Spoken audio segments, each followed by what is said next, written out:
టీచర్లని మీరు అవమానించారు. మద్యం షాపుల దగ్గర టీచర్లను కాపలా పెట్టారు. మీరు టీచర్లతో టాయిలెట్లు కడిగించారు. మేము ఇవాళ టీచర్లకు అత్యద్భుతమైనటువంటి ఒక అవకాశాన్ని కల్పించి వాళ్ళకి అత్యంత గౌరవం ఇస్తున్నాం. గురువుని గౌరవించేటువంటి సాంప్రదాయం నీకు లేదు జగన్మోహన్ రెడ్డి, మాకుంది, మా ప్రభుత్వానికి ఉంది. అందుకే చెప్తున్నాం, చిత్తశుద్ధితో పనిచేస్తున్నాం. చిత్తశుద్ధితో పనిచేసి డిఎస్సి పారదర్శకంగా నిర్వహించి 16,347 మందికి మేము ఇవాళ రోజున ఉద్యోగాలు ఇచ్చాం. వాళ్ళు అత్యద్భుతంగా పర్ఫామ్ చేసి పిల్లలకి రిజల్ట్స్ తెప్పించారు. వాళ్ళ జోలికి వస్తే మాత్రం ఊరుకునేటువంటి ప్రసక్తి లేదు. అర్థం చేసుకోవాలి. మీడియా మిత్రులందరికీ కూడా విన్నవించుకుంటున్నాం, అతను చేసేటువంటి ఈ ఫాల్స్ ప్రొపగాండా, ఫేక్ ప్రచారాన్ని దయచేసి మేము ఇచ్చినటువంటి ప్రతి ఆధారంతో మీరు కూడా తిప్పికొట్టాలని చెప్పి రాష్ట్ర హితం కోసం మేము మిమ్మల్ని కోరుకుంటున్నాం. థ్యాంక్ యూ అండి. జగన్ గారు మాట్లాడుతూ మెగా డిఎస్సీ అసలు ఈ మెగా అంటే ఏంటో నాకు తెలియదు అని చాలా వ్యంగ్యంగా ఏ ఉద్దేశంతో ఆ మెగా అసలు డిఎస్సీ అంటేనే తెలియదు జగన్మోహన్ రెడ్డికి. మెగా అంటే ఏంటో ఒకసారి జగన్మోహన్ రెడ్డి గారి 2019కి ముందర ఉన్నటువంటి వీడియోలు మీకు షేర్ చేస్తాను. నేను ఆ రోజున ఇలానే చేతిలో పేపర్లు పట్టుకొని ఎడం చేత్తో కుడి చేత్తో మైట పట్టుకొని ఆ రోజున నేను అధికారంలోకి వస్తే 20,000 పైచిలకు ఉద్యోగాలతోటి మెగా డిఎస్సీ ఇస్తా అని చెప్పాడుగా పేపర్లు ఊపుకుంటూ. ఆ రోజు తెలీదా మెగా డిఎస్సీ అంటే ఏంటో?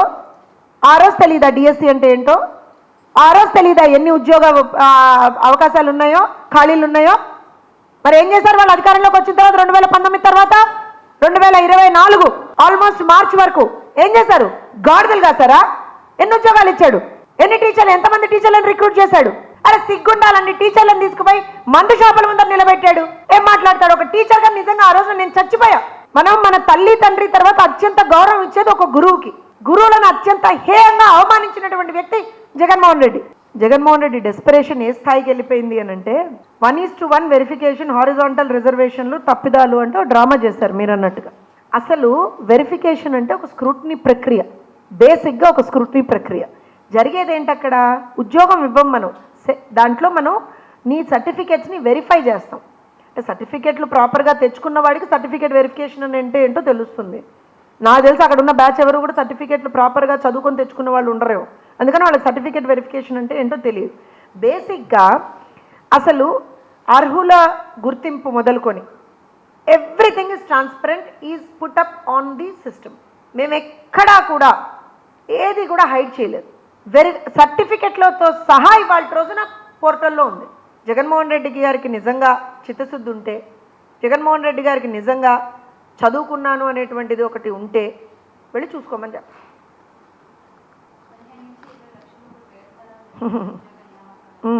ఎట్లా చేస్తారమ్మా బేరసారాలు? ఇదేమన్నా గ్రూప్ 1 నోటిఫికేషన్లో? నేను అదే చెప్తున్నాను, ఎలా చేస్తారు బేరసారాలు అంటున్నాను. పేపర్ లీకేజ్ అన్నాడు ఇలానే.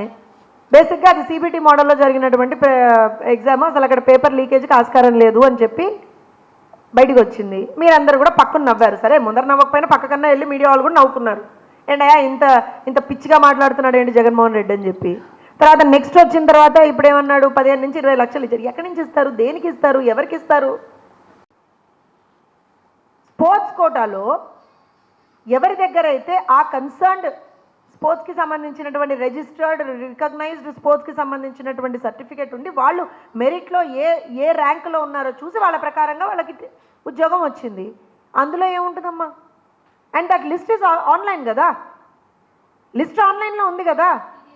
ఇప్పుడు దేనికి సిబిఐ విచారణ జరిపించాలి? సిబిఐ విచారణ జరిపించాలి?